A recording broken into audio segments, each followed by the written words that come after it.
In July 1954, on a warm and humid morning at Tokyo's Haneda Airport, passengers from a European business flight stepped into the immigration hall. Among them was a man in a well-pressed gray suit, holding a black leather briefcase. He looked confident, experienced, and completely ordinary until the moment he handed over his passport. The immigration officer studied the document and froze.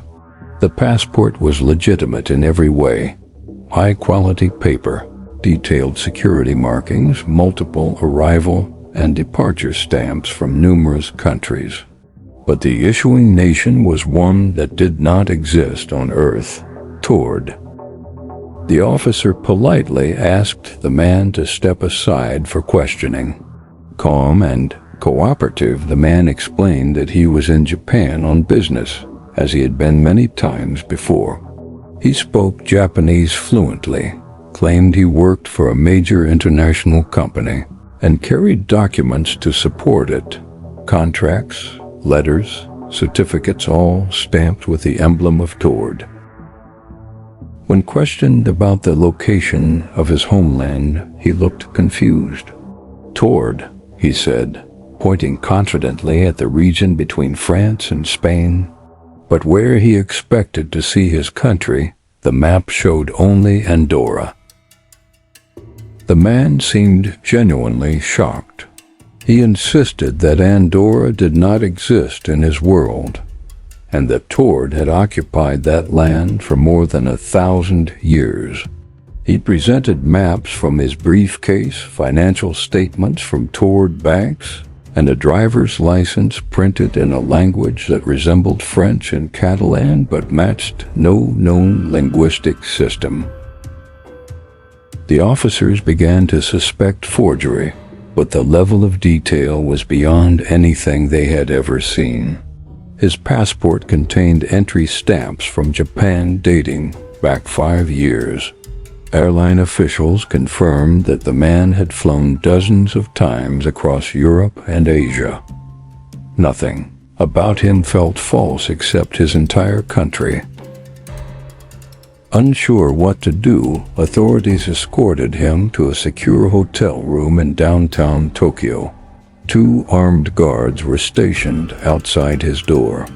The windows were sealed shut. The room had no balcony, and it was located on the top floor. The man showed no signs of panic. Instead, he expressed confusion and frustration, insisting this was all a misunderstanding that would be cleared up in the morning. But by sunrise, he had vanished.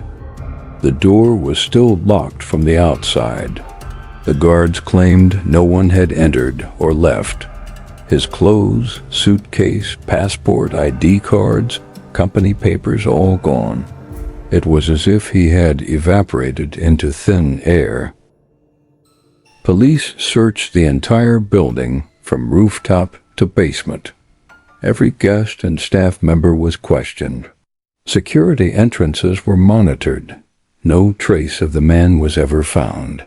The records from the airport were later reviewed. His immigration documents had also disappeared from storage. Nothing remained of him.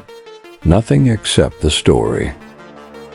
In the decades that followed, the mystery of the man from Taured grew into one of the most discussed unexplained cases in modern history. Some believe he was a master spy using state-of-the-art forged documents. Others insist he suffered a rare psychological disorder, constructing an entire imaginary nation. But one theory refuses to fade the possibility that he came from a parallel version of Earth, a dimension nearly identical to ours, where history had taken a slightly different path, where Andorra never existed and Taured did. If that theory is true, then his sudden appearance wasn't the strange part. The real mystery is how and why he returned to the world he came from.